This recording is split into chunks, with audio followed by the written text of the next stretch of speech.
Hey guys, this is TheEnder, and this is going to be set 3 from the Sonic Sbenu Superfight number 4, set between Loveu and Larva. This is set number 3. And so yeah, score is currently 1-1. I was really impressed with the, I don't want to call it the luck, or just the call to go for the build order in the last game by Loveu. Both players played really good games. They did everything they should. They both went for the early scout. Both of them saw something really important with that early scout. With Loveu, it was seeing the 9 pool of speed, and so choosing to get 2 cannons.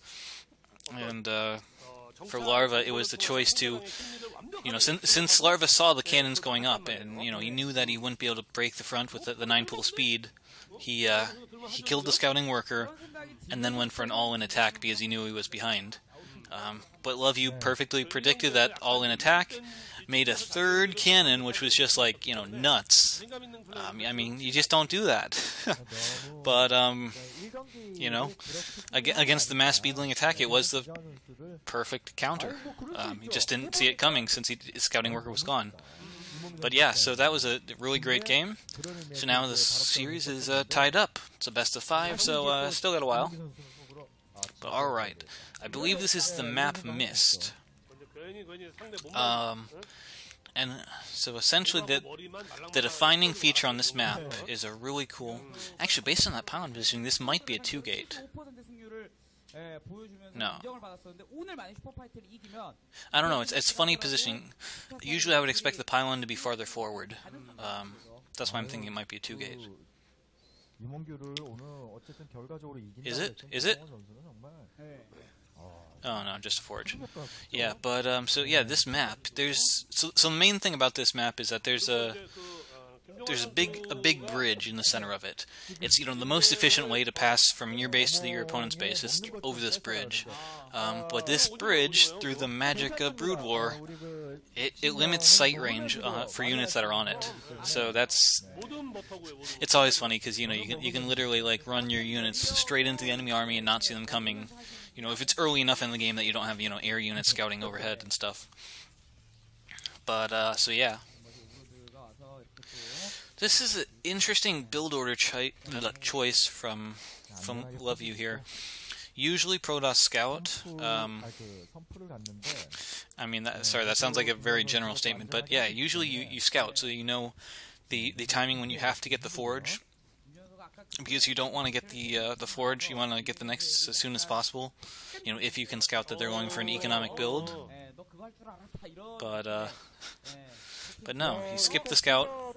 Kept it for later, went for the forge first to be safe, and the cannon. So instead of being the denial on the natural like you normally see, we see the denial of the hatcher being placed on the 3rd.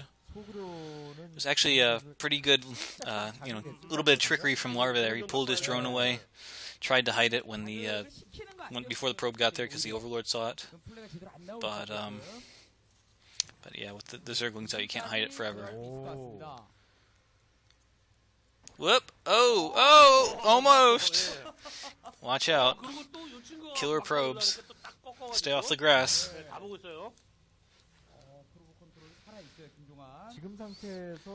But alright. Nexus is completed. Gateway is completed. Probably a core in the main. Scouting worker is going to go down. Ooh. So, of course, the most important thing from the Art of War, even though it's probably not in the Art of War, the moment your enemy can't see you, quickly move a different direction. Alright, so there's that bridge where the units have no sight range. But, yeah, so like I was saying, since the scouting worker is gone, if at all possible, you want to, do something that your opponent won't expect you to do, since they can't see you. Whether it's go for the, mass droning, or the Hydra all-in, whatever it is, go crazy as soon as they can't see you. As soon as you kill the scouting worker. But nope, no craziness yet. Pretty standard play. Lair versus Stargate. We'll see a Spire. Just for the Scourge. There we go. Spire.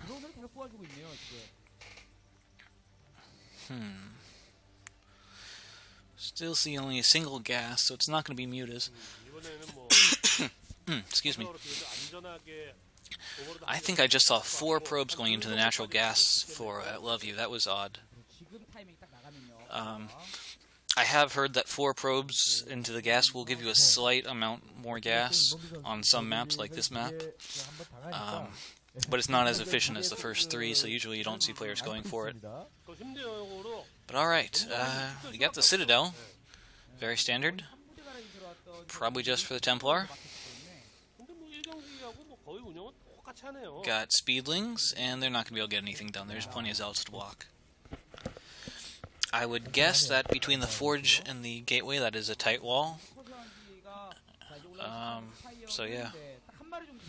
3rd hatchery on the way at the 3rd base. Sorry, that's the 4th hatchery. First Corsair's out, gonna kill an Overlord. Gonna scout the main.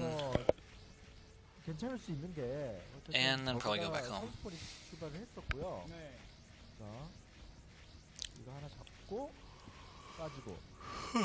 Excuse me. I don't think casting makes me tired, it's just my earphones, they heat up my head a lot, and so then I start yawning. I think that's all it is. I don't know, maybe I need different earphones. Alright, 5th hatchery on the way, Evo Chamber on the way. Nope, that's not an Evo Chamber, that would be a den. That's an... that creep positioning, it looks like it's blocking the ramp. I mean, it's probably not blocking it too badly, since their units are so small, but it would definitely, you know, slow them down. A lot of Zealots, but still only 1 gateway, so it's not going to be like a big rush. You can see +1 weapons on the way, probably the leg speed. Oh, those Scourge. What? What? What? Oh! Alright, so, of course Scourge is, you know, it's hard to get them to path right, but the idea of what both players are trying to do, if you're the Zerg player, you camp your Scourge on top of the Stargate. Usually it forces the Protoss to make a cannon in their main mineral line, which is not all that bad. Oh, come on, and it missed! Again! Yeah, so you make a cannon in your main mineral line to keep the Scourge from camping your Stargate. But the other thing is, so we missed them, so we chased after the Corsair. Of course, the Corsair goes to the natural, where there is, you know, another photon cannon. But, oh no, this is going to be a break. This could be it. This could be it. Oh, mutas are coming out. Sunken go down. Alright, with the drone drill and the mutas, the Zealots are going to be forced away. But, yeah, so usually Protoss players will just, like, you know, right-click the move command away the Corsairs to the nearest cannon to force Scourge away. But there wasn't just 2 Scourge, there was like 4 Scourge.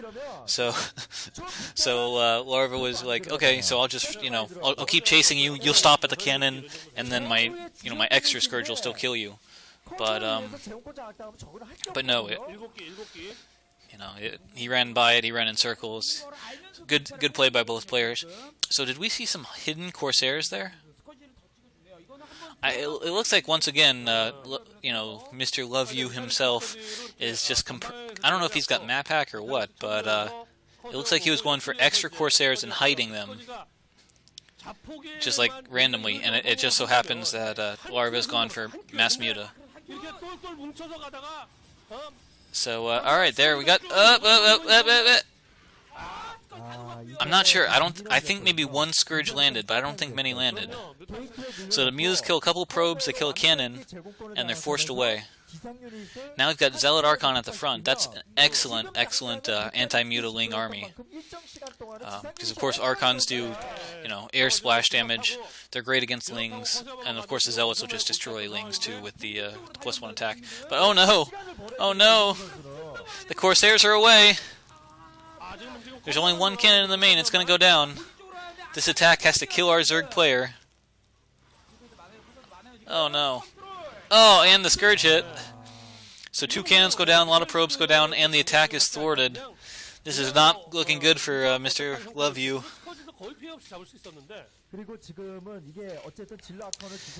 So, I mean, he gets an Overlord with an Archon, which is just really weird, but he's gonna take some extra damage on his Zealots? No? Maybe? Oh, mutas get caught. Now there's a rapid transition to Hydras, which is going to save him for now. Kind of wonder if it'd be good to just attack the third, since all the army appears to be at the natural. Looks like Goon range is now spinning on the core. But the mutants are coming back in. They've got +1 air armor. Oh, but that's just really sick sunken positioning. I mean, that's just. I mean, it's so far away from like the the hatcheries, but without ranged units of his own, like goons. I mean, the zealots will have to literally still break the sunkens. Templar looks like it's about to get picked off, but at what cost? At what cost? I think two mutas went down and still didn't get the Templar. Oh man. Alright, so both players have taken their shots. Looks like Mr. Loveu is getting up to a third base, and it looks like it's a back base, like I don't want to say hidden, but it's accessible by, you have to be inside the base to get to it. Sort of like you see on Outsider a lot. But once again, the armies have completely passed one another. And so, I don't know who's going to benefit. Alright, it looks like the Corsairs just happened to accidentally find the Hydras. This is going to be really, really helpful. Uh-oh. Uh-oh. Choose the Templar of Storms. Could this be like a perfect sandwich? Larva just happens to actually get his army trapped. Oh no. Reinforcements are getting caught. Oh, and oh man, Hydraless sandwich. Zealots are getting really nice surface area on those Hydras. Unfortunately, it looks like one of the Archons is going to go down really quickly. Both the Archons. There was 2 Archons. I'm pretty sure there was 2 Archons. And those bridges are really great places for the Hydras to fight Zealots. Not good for fighting Templar, but excellent for fighting Zealots. Once again, we're running into the problem of very few High Templar and Corsairs that are unable to do anything. This appears to be some kind of reoccurring theme for Mr. Loveu here. Alright, the Hydras are going in, trying to snipe the cannons. Unfortunately, the storm was a little bit misplaced. It should have been placed farther back.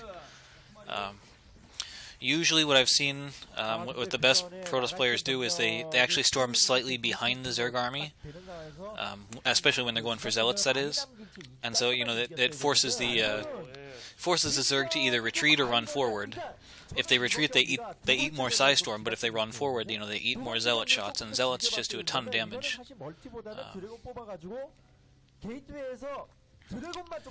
But yeah. Also, unfortunately for Mr. Loveu, is that he is unable to mine at his third base. I mean, the Hydras, they went around to the far side, and unfortunately probes, they can't fire as far as Hydraless. Even if they could, it wouldn't be useful, but alright, free Overlord, or not. Alright, free Overlord, good.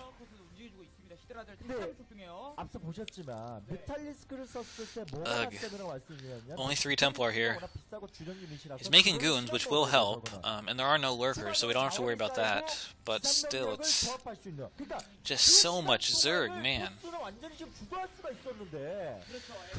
Looks like 1 Corsair took a Scourge hit, but overall they're still alive. About 4 of them. Oh, there's the lurkers. Where'd all the probes go? Alright, lurkers did kill some probes. Oh no, and there's the contain. When you have things like this, let's be honest, the only reasonably cost-effective ways to break out of this is with Psystorms. And I guess too much gas has been invested in either the Corsairs or perhaps the Goons. But one way or another, there should have been more Templar here so we can actually storm to get out. But yeah, the containment has been established, and so Larva's going to go ahead and take a 4th base, just whittle away his opponent. And there's no observers apparently. Uh-oh, sad, sad days for Protoss. Alright, there's the observer. It's going to get sniped. It could have been sniped. Good storm there. But alright, Containa's been broken, but you gotta be careful. There's really not much Protoss army here. Whoop, he's getting too far. Zealots are getting away from the goons. Alright, good storm there. Ah, there we go. Storm behind the Hydros. Unfortunately, his Zealots weren't in position to attack him. But alright, he's thinned out the Hydros numbers. He's doing pretty good with that. Probably don't want to pursue. You probably just want to regroup. Especially since you're not mining at your third. Come on. What? What? 2 lurkers. What? What is going on here? He's falling apart. He move commanded like half of his army to just take free shots from the Hydros and lurkers. Oh, this is... Oh no. I guess the Protoss didn't have enough APM. Larva's like, thank you for free units. Yeah, it's... I mean, that was a great side storm there, but it's just too late. He gave away too much free troops. He lost his third base for free. There's just so many Hydras. I mean, the lurkers are literally like chasing down the goons and headbutting them, and it doesn't matter. It's still not enough Templar. Alright, so this is going to be it. Larva's going to go up 2-1 in this series, and we will be heading to game number 4. So, I will see you there. Oh, Larva forgot an Overlord. Anyone can make that mistake. I've made that mistake a lot. And more Scourge hitting Corsairs. The Overlords float across the entire Protoss base. There we go. Overlords are there. Now the game's ending. Come on. Finish it. Finish him!